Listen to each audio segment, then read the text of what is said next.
L'achèvement du patrimoine Le Corbusier s'inscrit comme le symbole de la renaissance de Firminy. Cependant, comme tout grand projet innovant, ces œuvres ne furent pas acceptées d'emblée. Il fallut une trentaine d'années avant que le projet reçoive l'adhésion collective. Si Le Corbusier est déjà considéré comme un très grand artiste du XXe siècle, j'allais dire comme tout grand artiste, il a une aura de scandale autour de lui.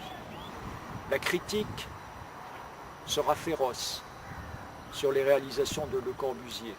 Surdimensionné, dira-t-on, mal adapté, techniquement peu sûr.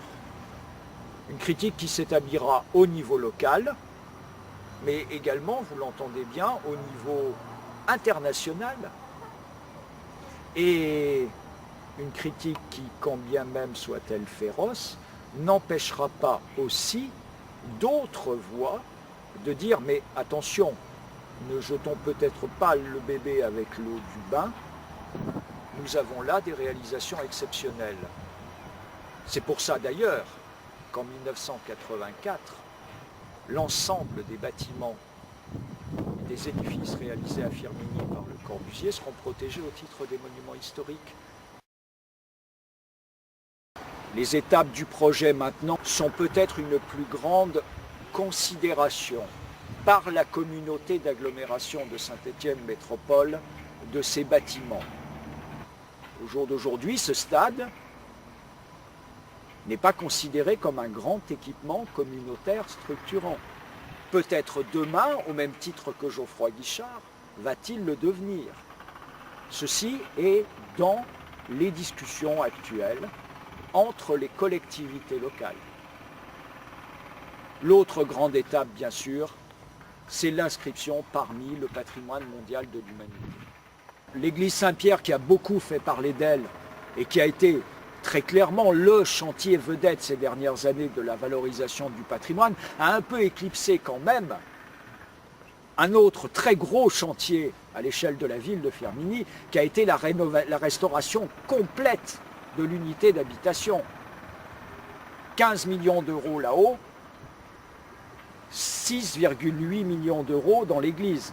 Ces deux chantiers ont été entièrement financés par la puissance publique, financés par l'Europe, financés par l'État, financés par la région Rhône-Alpes, financés par le département de la Loire, financés par l'Office public de l'habitat, s'agissant de l'unité d'habitation, et en plus, s'agissant de l'unité d'habitation, financés par des propriétaires privés.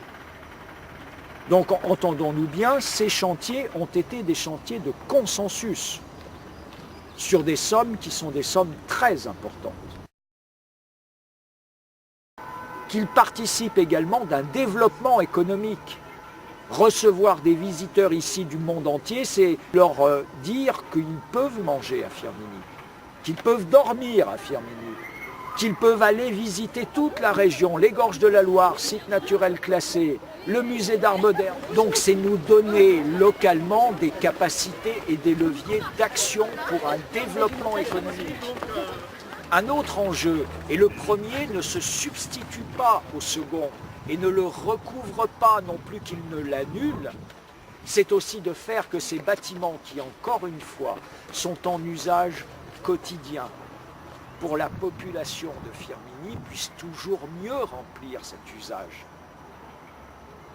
Une maison de la culture qui n'est portée que localement n'a pas d'avenir.